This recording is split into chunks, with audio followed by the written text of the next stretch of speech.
Dying Light 2 has been a long time coming. The first Dying Light came out in 2015, and Techland has spent most of the last 6 years working on expansions and updates for it while also building out this sequel.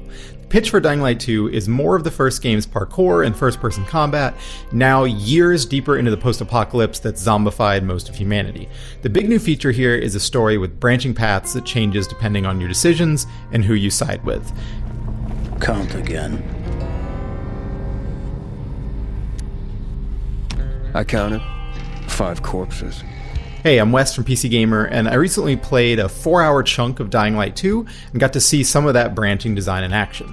4 hours is really just a small slice of a huge open-world game like this, but it was enough to be pretty excited for the action in Dying Light 2 and a bit more skeptical of the story that it has to tell.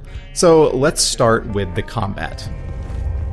Oh, shit. Oh, damn it, Aiden. There are no guns in Dying Light 2. This is a game all about weighty, pipes-cracking skulls melee combat, and I think it's a great fit for first-person zombie killing. Smacking zombie heads with a quick strike or holding down a button to deliver a power blow feels really good.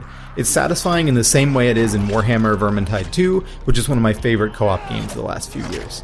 I didn't get to play Dying Light 2 in co-op, but I think both games work as great co-op hangout experiences, largely because you don't have to be too focused in combat to enjoy wailing on enemies. It's definitely not brain dead, though. When I went up against larger hordes of zombies or big brute mini-bosses, I had to be pretty quick on my toes with blocks, dodges, and kicking away zombies to give myself some breathing room and manage my stamina. You can get yourself killed pretty quickly if you don't carefully kite yourself around hordes.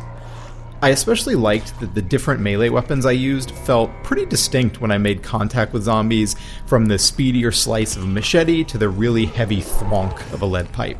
There's still a crafting system here for enhancing weapons, and after finishing a side quest I was actually rewarded with an add-on that electrified my mace, letting me stun enemies with a powerful strike. Honestly, I think it was ridiculously OP, but I kinda love any game that lets me build a stupidly powerful weapon and just roll with it. I could spend a long time talking about the snippets of combat that I played, but I'm pretty sure there's still a ton to it that I haven't seen, including more threatening high-level zombies, and of course there's like a whole RPG-esque skill tree that unlocks new abilities in combat as you progress.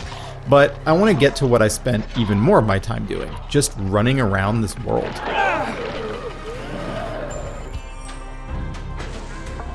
I didn't play much of the original Dying Light, but I did play the heck out of Dead Island, and I'm happy to say that running, jumping, and climbing around the world is still a really satisfying way to get from one place to another.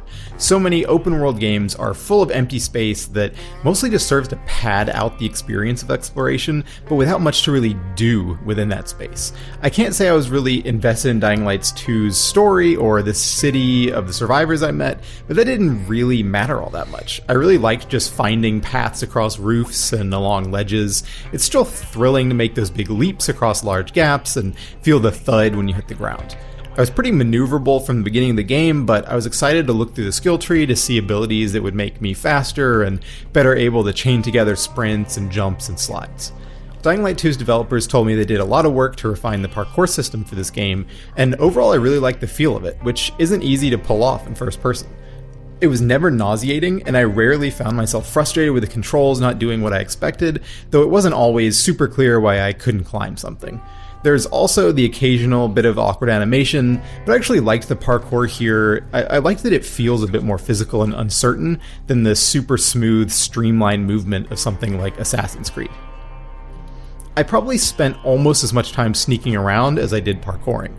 As in the original Dying Light, it remains cool how Dying Light 2's action changes between night and day. Going into buildings during the day puts you at risk of being overwhelmed by hordes while the streets are relatively quiet, but at night all the zombies start chasing you around outside and become much more threatening. I had one mission where I was told I should wait until night to enter a building in search of some military gear, but I just went for it during the day anyway. It was tough, but I appreciated that I was able to make that choice. There's a whole lot going on in Dying Light 2 with a stealth system and items you can throw to decoy enemies. If you stay in the dark too long, you'll become infected, but you can find and craft items to inoculate yourself, and you can find UV light generators throughout the world that reset your immunity. It adds an extra bit of tension to how and when you choose to fight or run. There are also some non-melee weapons in the game, like bows, and I had some real Far Cry vibes when I invaded a bandit camp and silently sniped the leader from a high perch I'd parkoured my way up to. The open-endedness is great here. In a way, that design carries over to the story, and I'm gonna give Dying Light 2 props for ambition, while at the same time, I don't think many people are gonna end up playing this game for the story. Okay, so the story. In the part of Dying Light 2 I played, I was mixed up with a power struggle between the militaristic peacekeepers and a group of civilians and a splinter group of bandits, all of them vying for power in their own way. This is just one pretty small part of Dying Light 2 in a particular chunk of the city map, which is not the focus of the whole game. My protagonist, Aiden Caldwell, is on a search for his sister, and he naturally keeps getting roped into all kinds of video game quest chains. Bad, and getting worse. Settlements are shrinking in size and number. I'm afraid soon there will be nowhere else to go. Doesn't surprise me, son. Humanity must reach the bottom in order to rise again. And this is why we are here. I think the structure Dying Light 2 is shooting for here is really cool.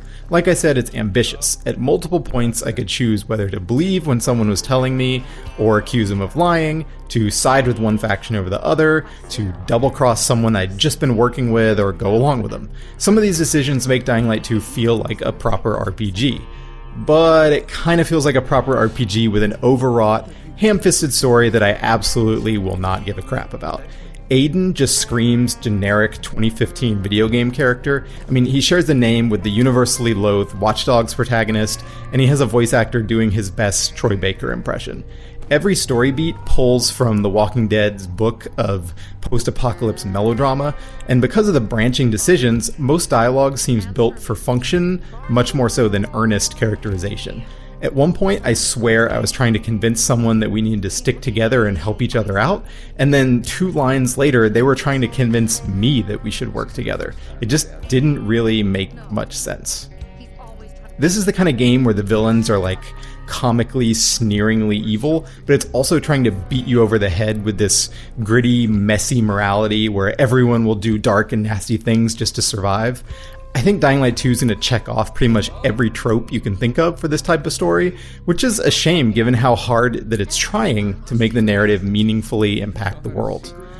Maybe the bit of Dying Light 2 I played isn't totally representative of the full story, and later there will be some much more interesting quests and characters and so on.